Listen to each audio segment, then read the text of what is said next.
Puji Tuhan. Buka Alkitab saudara, Mazmur 103 ayat 1 sampai 5. Hari ini saya akan bicara tentang pujilah Tuhan hai jiwaku.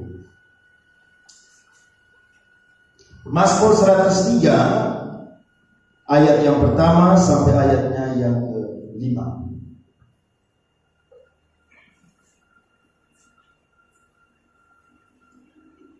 Baik.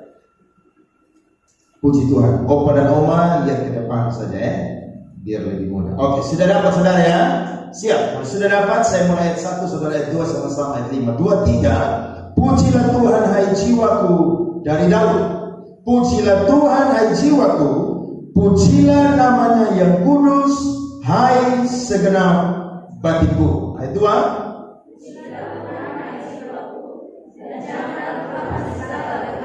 Amin. Dia yang mengampuni segala kesalahanmu, yang menyembuhkan segala penyakitmu.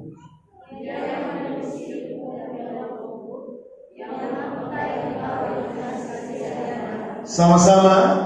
Dia yang memuaskan hasratmu dengan kebaikan, sehingga masa mudamu menjadi baru seperti pada burung rajawali. Tepuk tangan buat firman Tuhan yang luar biasa. Sekali lagi anak-anak bisa duduk diam supaya konsentrasi dengan firman Tuhan. Kalau tidak bisa, orang tua bisa bawa ke belakang supaya bisa main di belakang saja ya. Baik, saya mulai firman Tuhan. Saudara dan saya, memuji Tuhan adalah sebuah ekspresi yang harus dilakukan oleh setiap orang yang mengalami kebaikan-kebaikan Tuhan di dalam kehidupannya. Ada amin saudara?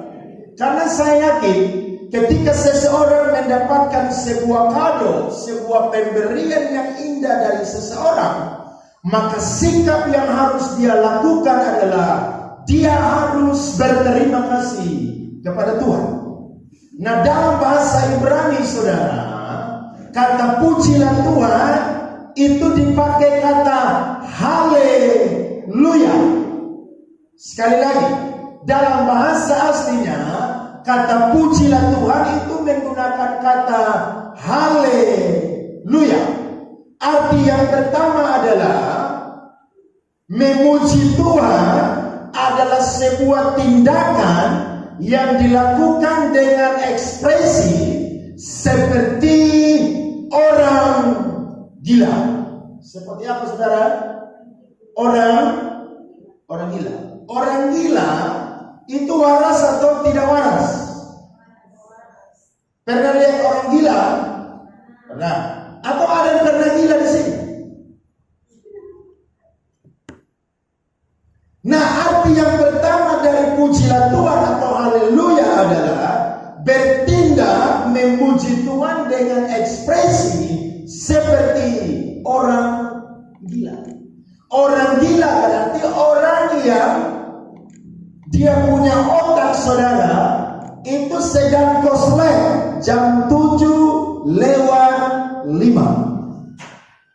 Dia tidak sadar apa yang dia lakukan. Bahkan tindakan dia adalah tindakan yang membuat orang yang lihat itu memalukan. Tapi bagi dia adalah sesuatu yang normal. Kenapa? Karena memang dia sedang tidak waras atau sedang gila.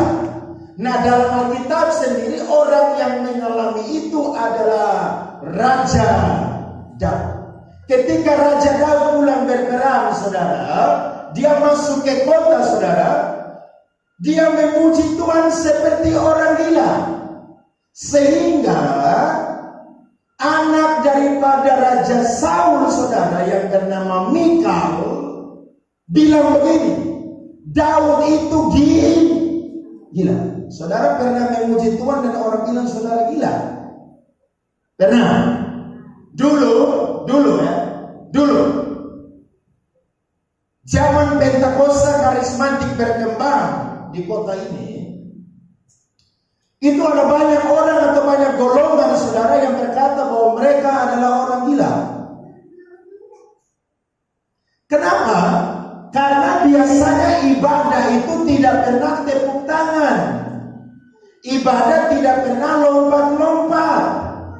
ibadah tidak pernah sujud dan menyembah. Tapi kok tiba-tiba orang ibadah tepuk tangan, lompat-lompat, sujud menyembah, bahkan menangis. Makanya orang bilang dulu, orang-orang itu adalah golongan orang-orang Kristen. Haleluya.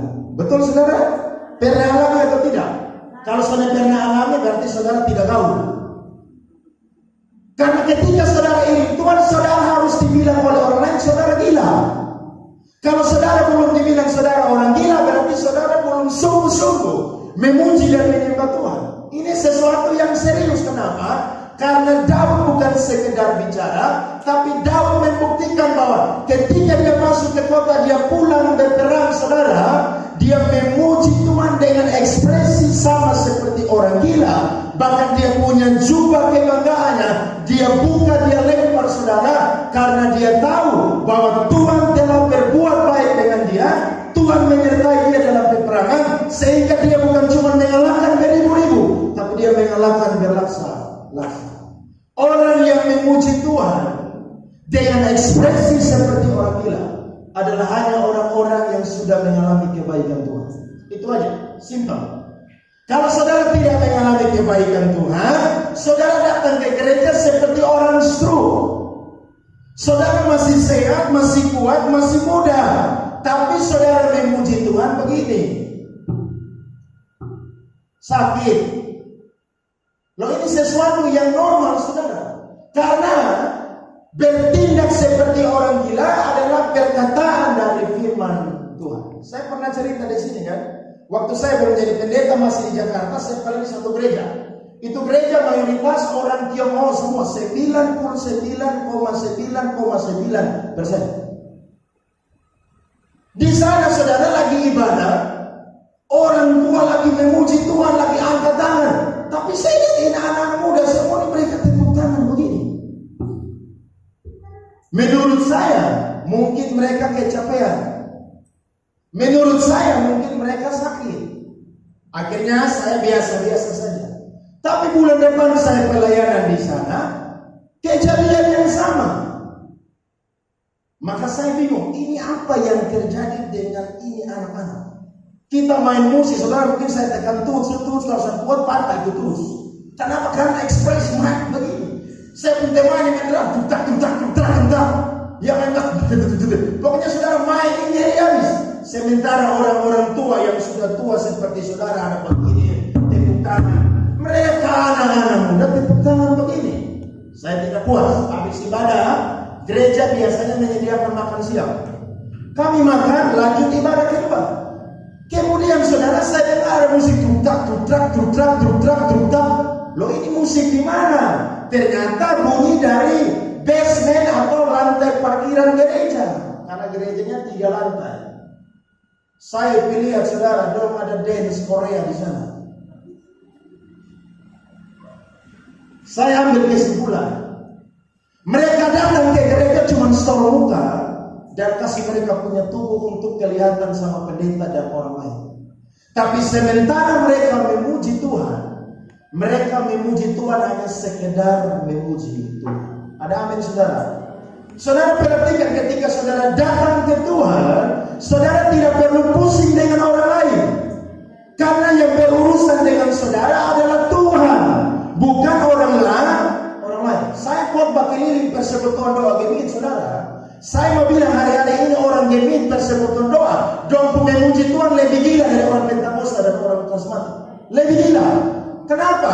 Dong memuji Tuhan, dong lompat-lompat, saudara, dong ekspresi, dong sujud. Bukan karena dibuat-buat, tapi karena memang mereka mengalami kebaikan Tuhan, sehingga mereka berekspresi sesuai dengan apa yang sudah Tuhan perbuat dalam kehidupan mereka. Saya mau saudara juga seperti demikian. Amin. Kalau saudara orang bilang saudara gila, saudara bilang begini, makasih. Karena itu sesuai dengan firman Tuhan. Kecuali kita sedang mengalami sakit, itu sesuatu yang normal. Tapi kalau kita sehat, saudara puji Tuhan dengan segenap hati. Karena arti yang pertama adalah ekspresi memuji Tuhan, sama seperti orang yang sedang gila. Yang kedua, arti kata pujilah Tuhan, haleluya, itu arti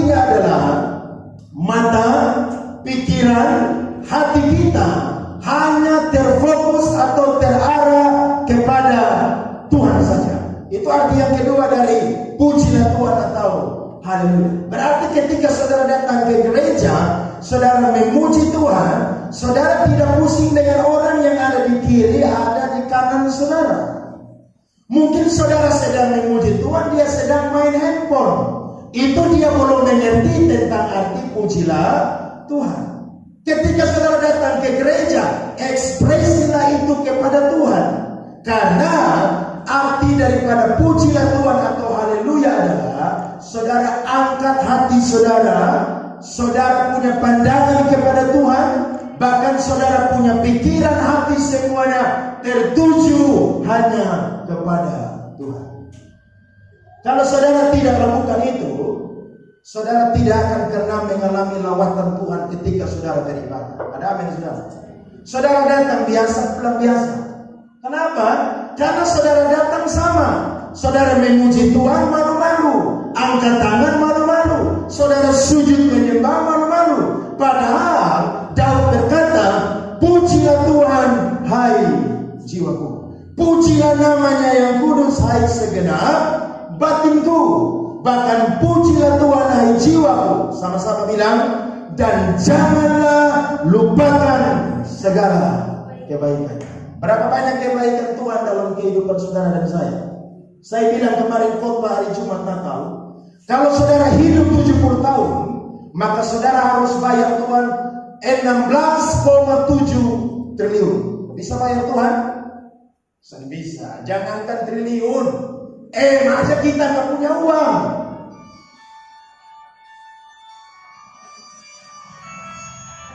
Tidak apa-apa. Lanjut ya. Saudara, kita tidak bisa balas semua kebaikan Tuhan. Ada amin saudara. Saudara dan saya bernafas, Tuhan yang kasih nafas.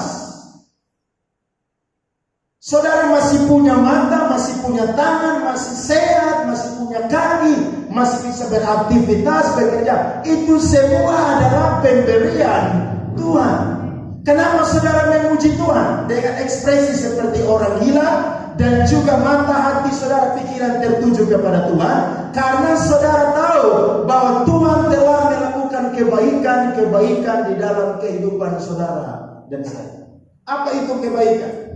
Daripada Tuhan yang sudah Tuhan perbuat bagi kehidupan Daud dan juga kehidupan saudara dan saya. Di situ ayat 3a berkata, yang pertama bilang begini, Dia yang mengampuni segala kesalahanmu.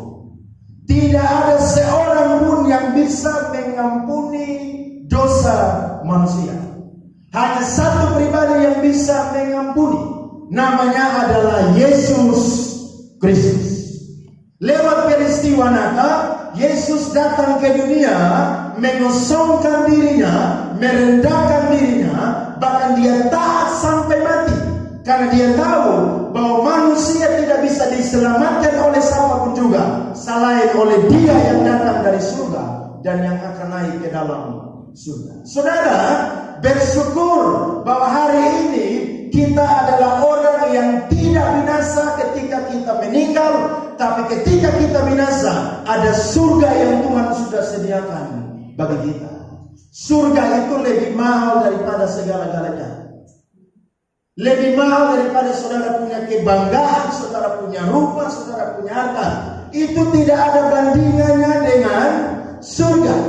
Makanya biasa kalau orang meninggal, pendeta-pendeta berkhotbah bilang begini, saudara hidup di dunia coba kejar semuanya.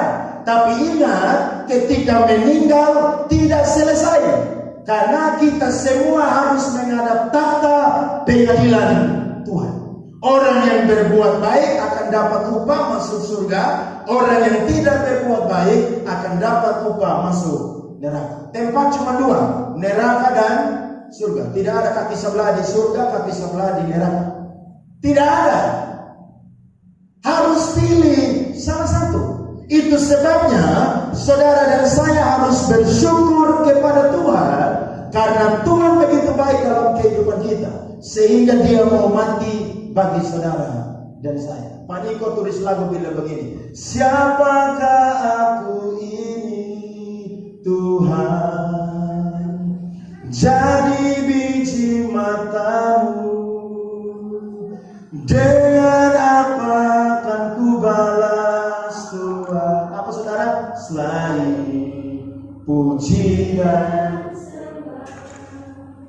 dengan memuji Tuhan, saudara sedikit membalas kebaikan Tuhan. Amin, saudara. Jadi pujian itu bukan sekedar nyanyi-nyanyi seperti orang mabuk yang pesta sampai pagi, yang goyang tidak sadarkan diri. Tapi ketika saudara memuji Tuhan, ekspresilah itu kepada Tuhan. Hanya saudara dengan Tuhan. Karena saya selalu bilang ulang-ulang, ketika saudara sungguh-sungguh dengan Tuhan, bukan orang lain yang dapat berkat pertama kali, saudara sendiri dapat berkat pertama kali. Jadi ketika kita memuji Tuhan, saudara, yang pertama karena Tuhan telah mengampuni semua kesalahan kita. Lihat Yohanes 15 ayat 13. Firman Tuhan berkata,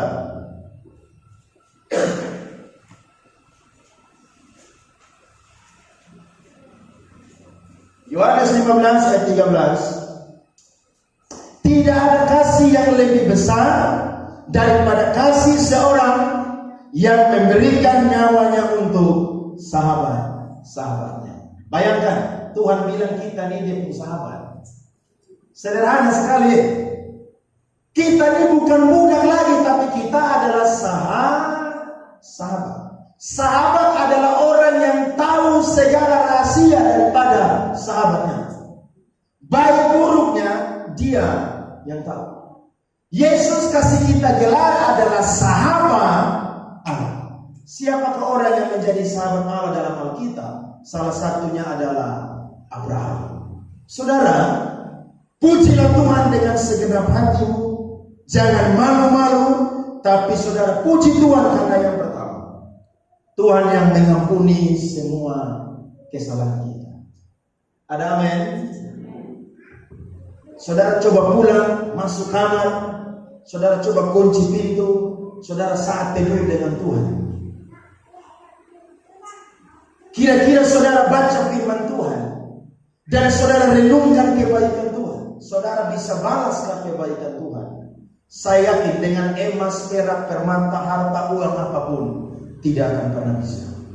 Yang bisa saudara buat adalah saudara mengucap syukur kepada Tuhan, dan saudara bisa memuji menyembah Tuhan dengan segenap hati saudara kepada Tuhan. Ada amin? Sederhana sekali. Yang kedua, kenapa saudara dan saya harus memuji Tuhan? Yang kedua adalah firman Tuhan berkata ayat 3b, Dialah yang menyembuhkan segala penyakitmu. Ada yang pernah sakit mau mati? Saya pernah. SMA dulu saya sakit seperti orang gila, omong sendiri, jalan sendiri. Saya lagi di rumah tapi saya bilang ikan semakan, guling. Kenapa saudara? Sakit hampir mati. Tapi ketika saya sakit saudara, saya sadar, saya minta ampun dan Tuhan pulihkan, saya sembuh sampai hari ini. Itulah alasan kenapa saya mau melayani Tuhan, mau memuji Tuhan, mau iring Tuhan dengan sungguh-sungguh. Karena kalau dulu saya sakit, saya meninggal, saya belum percaya kepada Yesus, maka tempat saya bukan ada di surga, tapi tempat saya ada di neraka. Saudara bersyukur ketika saudara sakit, Tuhan sembuhkan saudara. Amin. Saudara sakit, dokter tidak bisa sembuh saudara, tidak bisa. Dia cuma cek, dia cuma diagnosa dan dia bilang begini, minum obat. Tapi apakah obat itu bisa menyembuhkan saudara? Tidak.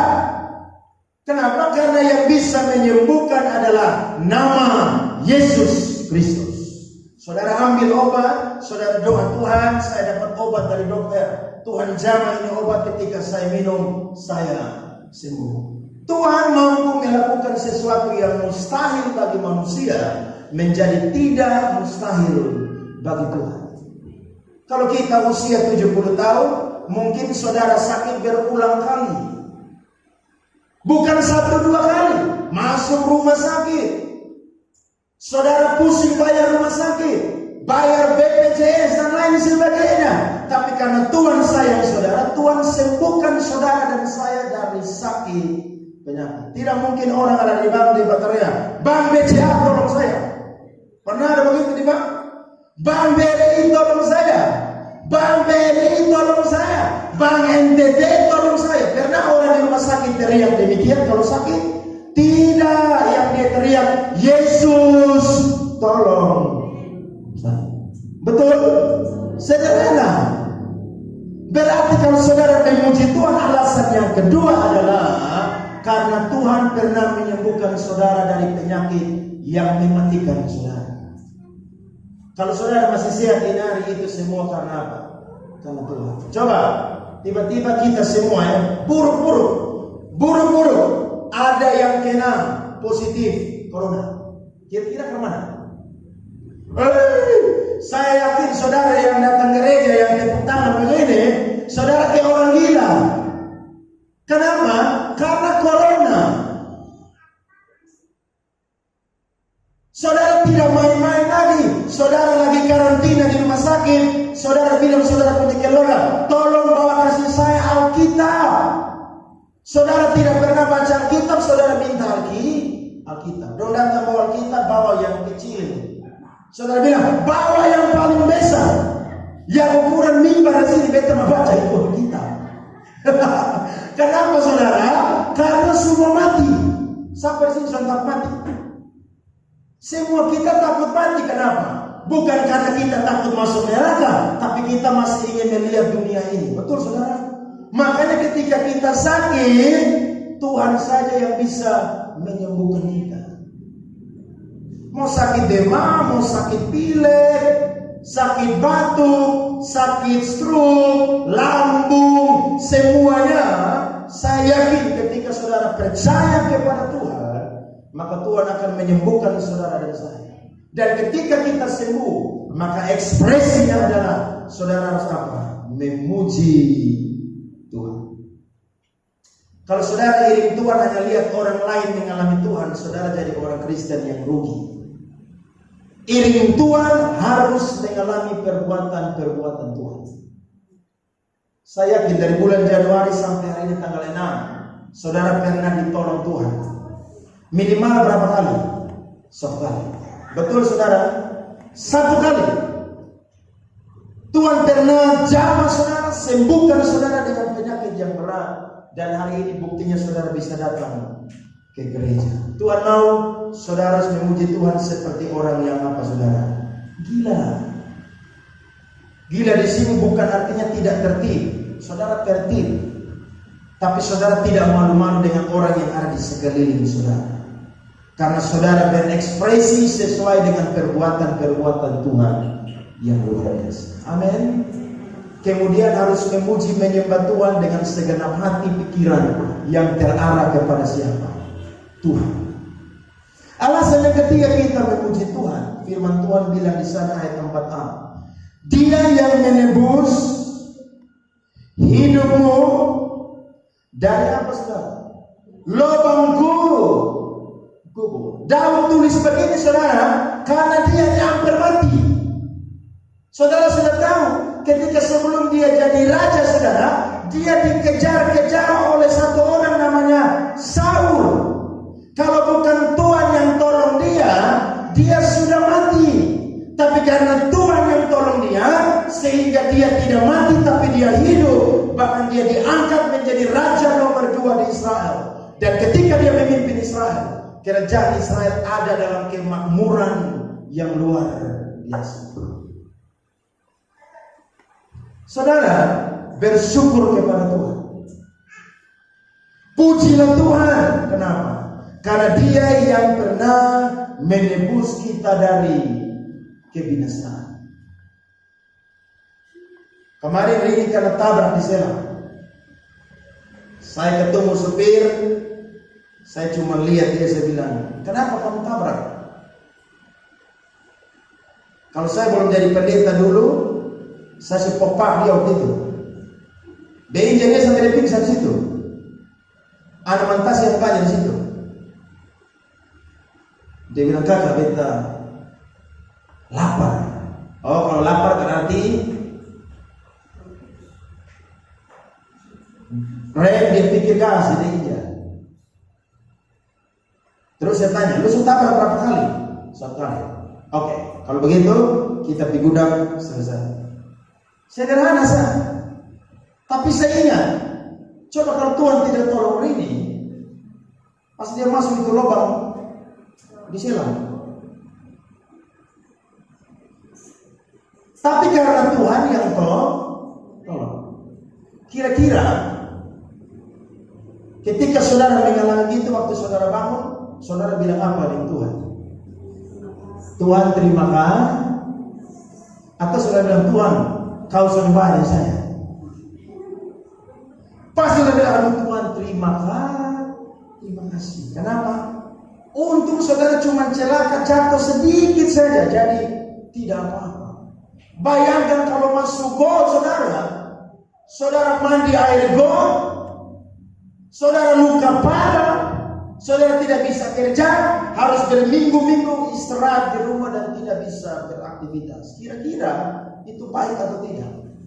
Tidak baik. Tapi saya yakin apapun yang terjadi dalam kehidupan kita harus selalu berkata, Tuhan itu baik. Amin, saudara. Kalau saudara tepuk tangan buat Tuhan. Kalau saudara ingat-ingat masalah, saudara tidak bisa bersyukur kepada Tuhan. Tapi kalau saudara ingat kebaikan-kebaikan Tuhan yang melimpah, saudara jadi orang yang mudah bersyukur kepada Tuhan. Saya punya teman 4 orang corona positif di Jakarta. Masuk rumah sakit 14 hari. Napas sesak. Dia WhatsApp saya, Pak Pendeta doakan saya dan istri positif corona. Aduh. Saya bilang, bagaimana bisa? Kena dari teman kerja. Akhirnya saya doakan, saya telepon, saya bilang, Tuhan tolong jamah, Tuhan sembuhkan. Bayangkan, sibuk kerja, gaji besar, tapi ketika sakit, saya pikir lagi kerja dan saya pikir lagi gaji. Yang pikir apa? Tuhan sembuh. Bayangkan kita semua ini hampir binasa, tapi Tuhan pernah tolong kita. Amin. Tuhan pernah tolong sang saudara dan saya. Itu sebabnya pujilah Tuhan dengan segenap jiwa saudara. Bukan hanya tubuh yang berekspresi, tapi jiwa saudara sungguh-sungguh terarah hanya kepada Tuhan.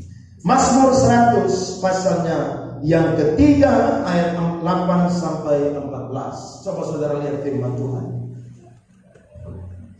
Mazmur 103 ayat 8 sampai 14. Saya baca, Tuhan adalah penyayang dan pengasih, panjang sabar dan berlimpah kasih setia. Tidak selalu apa saudara? Ia menuntut, dan tidak untuk selama-lamanya ia apa? Bayangkan, Tuhan ini pribadi yang suka tuntut saudara dan saya. Bahkan dia pribadi yang tidak pernah simpan dendam. Jadi kalau ada orang yang simpan dendam, orang suka minta maaf, kasihan. Dulu, bilang kiri kanan bilang begini, kasihan kamu kalau simpan dendam, kepahitan. Sesalah-salahnya orang ketika orang datang minta maaf, saudara harus kasih maaf. Karena Yesus bilang ke Petrus, mengampuni 70 kali 7 kali. Artinya, saudara mengampuni, tapi siap-siap habis ampuni dia bikin ulang. Bisa saudara? Saudara ampuni dia, nanti besok dia akan bikin ulang. Jadi siap-siap. Itulah Yesus bilang kepada Petrus dan murid-murid, artinya mengampuni tanpa batas. Ketika bikin salah dan orang bikin salah dan minta ampun, sudah kasih maaf. Nah di sana bilang begini ayat selanjutnya, tidak dilakukannya kepada kita setimpal dengan dosa kita, dan tidak dibalasnya kepada kita setimpal dengan kesalahan kita, tetapi setinggi langit di atas bumi. Demikian besarnya kasih setianya atas orang-orang yang takut akan Dia. Baca sama-sama ayat 12 sampai 14. Sejauh timur dari barat, demikianlah dijauhkannya daripada kita pelanggaran kita. Seperti Bapa sayang kepada anak-anaknya, demikian Tuhan sayang kepada orang-orang yang takut akan Dia. Sebab Dia sendiri tahu apa kita. Dia ingat bahwa kita ini apa saudara? Pegang pundak kiri kanan bilang, kamu itu debu. Jadi jangan makan puji, jangan berkaya. Jangan coba-coba sombong. Kita ini debu. Kita mati, tubuh kembali jadi debu tanah, jiwa kembali kepada Tuhan. Mau pangkat besar ke, mau orang besar ke, uang triliun ke, mati debu. Jadi tidak ada yang bisa dibanggakan. Yang kita bisa bangga adalah Tuhan yang kita cinta, yang kita sembah adalah Tuhan yang sangat baik bagi saudara dan saya.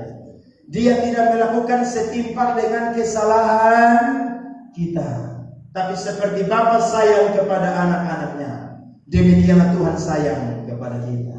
Yesus pernah bilang, kalau ada orang minta roti, sudah mungkin orang tuanya kasih batu. Kalau anaknya minta telur, tidak mungkin orang tuanya kasih kalajengking. Bapa yang baik saja, jahat saja di dunia, tahu memberi yang terbaik. Apatah lagi Bapa kita yang ada di surga. Amin. Ini alasan yang ketiga saudara memuji Tuhan dengan segenap hati. Dan yang keempat adalah yang menyertai engkau dengan kasih, setia, dan rahmat. Terjemahan lainnya bunyi begini: Dia yang melimpahi kita dengan kasih sayang dan rahmatnya yang besar. Tuhan sayang saudara. Manusia jumlahnya 7 miliar. Salah satu yang Tuhan sayang adalah saudara dan saya.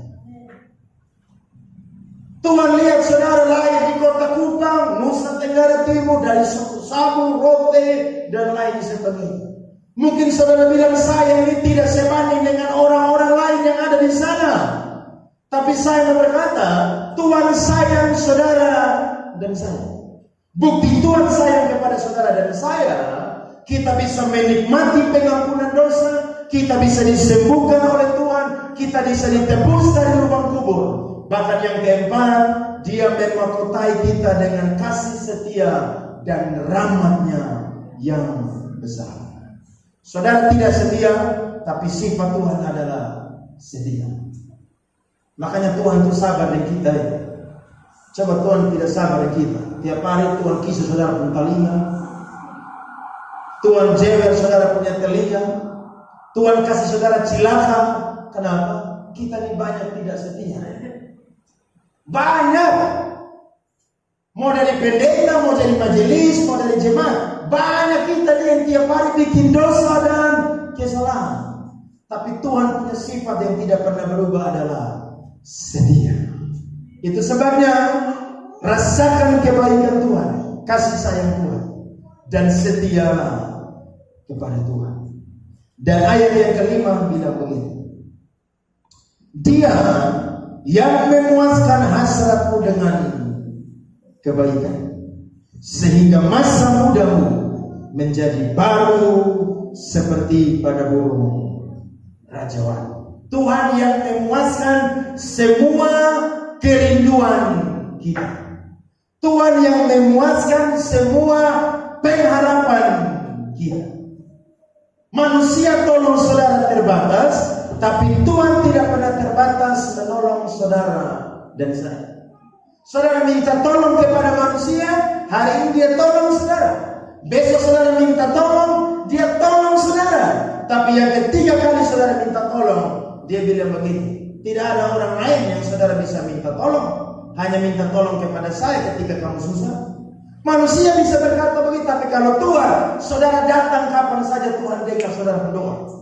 Tuhan bilang begini: saya tolong kamu, yang penting kamu ikuti proses yang akan saya buat dalam kehidupan.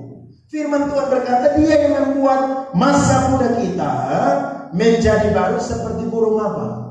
Raja Wali. Burung Raja Wali itu terbang bukan di posisi yang rendah, tapi terbang di posisi yang paling tinggi. Dia terbang bukan di posisi rendah karena anginnya tuh ringan atau kecil. Dia terbang justru di tempat yang tinggi, angin yang paling kencang. Bahkan saudara dan saya saja tidak bisa terbang di langit yang tinggi. Ada di sini yang naik pesawat, buka pintu pesawat? Ada atau tidak? Tidak ada. Sampai saudara buka, satu pesawat mati semua karena angin kencang. Tapi burung Raja Wali ketika angin kencang itu menjadi dia punya makanan, dia punya mainan, karena justru dia tahu ketika dia menghadapi angin kencang, maka itu akan membuktikan dia adalah burung Raja Wali. Dia bukan burung tekukur, bukan burung yang lain. Ini membuktikan bahwa ketika saudara jadi anak Tuhan, hidup saudara itu seperti burung Raja Wali. Amsal pernah berkata, jalan orang benar seperti cahaya matahari yang akan terus bertambah terang sampai terang benderang. Artinya kalau saudara ingin Tuhan, saudara pilih itu makin naik. Amin. Tidak turun. Coba saudara cek 5 tahun lalu, saudara bandingkan dengan hari ini, lebih susah mana? 5 tahun lalu atau lebih susah ini? Saya yakin kalau saudara iring Tuhan, 5 tahun hari ini lebih baik daripada 5 tahun yang lalu. Amin. Saudara dulu belum punya rumah yang bagus, tapi sekarang saudara punya rumah yang lebih bagus. Bersyukurlah kepada Tuhan. Tuhan itu baik, saudara, sangat baik bagi saudara dan saya. Buktinya hari ini kita masih ada. Tuhan jadikan kita bukan ekor, tapi Tuhan bilang akan jadikan kita kepala. Kita bukan turun, tapi kita akan naik. Saya yakin 2021 saudara punya target-target dalam saudara punya kehidupan. Betul? Saya punya target, salah satunya adalah Tuhan pakai saya untuk melayani sampai ke bangsa-bangsa. Saya punya agenda di rumah tiap hari saya tumpulkan. Tuhan bawa saya khotbah di Amerika, bawa saya khotbah di Korea, bawa saya khotbah di Afrika. Kenapa? Karena tidak ada yang mustahil bagi Tuhan. Loh, ke surga saja kita bisa, masa kata lagi dunia. Tuhan bisa buat asalkan setia dengan perkara yang kecil. Orang tanya saya, Andre, kalau undang khotbah kasih PK berapa? Terserah. Saya bukan pendeta yang orang undang tak pasang tarik, saudara. Lu kasih saya, haleluya. Soal kasih saya gaspol sampai. Mau ujian ini saya tabrak ujian khotbah. Kenapa? Melayani bukan karena uang, bukan karena popularitas, tapi karena ada kesempatan yang Tuhan kasih. Kalau masih kuat melayani, layani dan Tuhan. Amin. Mungkin dia tidak bisa berkati kita, tapi ada orang lain yang berkati kita. Saya punya rekening ini ada banyak di orang. Orang kirim ke saya uang tanpa saya minta, tiba-tiba dia bilang, Pak Andre, saya transfer berkat buat Pak Andre. Semua itu siapa yang berbuat? Tuhan yang jamah mereka punya hati sehingga mereka tergerak untuk menabur. Bahkan di gereja di tempat ini juga, kalau dengan kekuatan kita mustahil, amin. Tapi karena kita doa mengandalkan Tuhan, maka Tuhan bisa tolong kita sampai hari ini. Percaya, pasti kita bertuhan. 2020 Tuhan tolong saudara dan saya. 2021 Tuhan akan terus tolong saya dan saudara. Amin. Satu firman Tuhan terakhir, 1 Tawarik 29 ayat 10 sampai 14. Mari bangkit berdiri baca firman Tuhan ini. 1 Tawarik 29 ayat 10 sampai 14.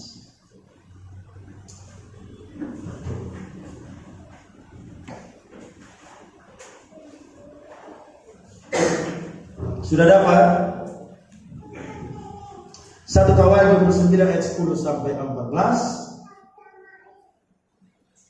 Mari kita baca bersama-sama dengan perlahan, dengan suara yang keras. 2, 3. Lalu Daud memuji Tuhan di depan mata segenap jemaah itu.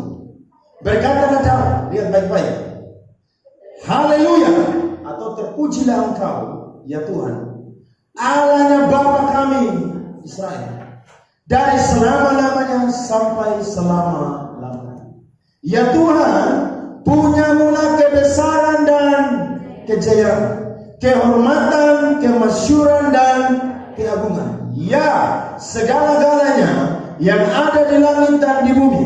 Ya Tuhan, punya mula kerajaan, dan Engkau yang tertinggi itu melebihi segala-galanya sebagai kepala. Sebab kekayaan dan kemuliaan berasal dari mana, saudara? Kekayaan berasal dari mana, saudara? Berarti kalau saudara kaya itu datang dari siapa? Bukan dari bos. Tidak ada. Lagi firman Tuhan berkata, dan Engkaulah yang berkuasa atas segala-galanya. Dalam tangan-Mu lah kekuatan dan kejayaan. Dalam tangan-Mu lah kuasa membesarkan dan mengokohkan segala-galanya. kalau Tuhan angkat saudara, itu bukan karena bos yang angkat saudara, tapi karena Tuhan yang promosi saudara. Firman Tuhan lanjut, sekarang ya Allah kami bersyukur kepadamu dan memuji namamu yang agung itu. Sebab siapakah aku ini dan siapakah bangsaku, sehingga kami mampu memberikan persembahan sukarela seperti ini. Sebab daripadamu lah segala-galanya, dan dari tanganmu sendirilah persembahan yang kami berikan kepada. Berarti semua yang kita punya datang dari siapa saudara? Tuhan. Hari ini pujilah Tuhan dengan segenap jiwa saudara. Amin. Jangan malu-malu, jangan pusing dengan orang lain, tapi fokuslah kepada Tuhan. Karena saudara yang akan diberkati oleh Tuhan, bukan orang lain. Amin buat firman Tuhan.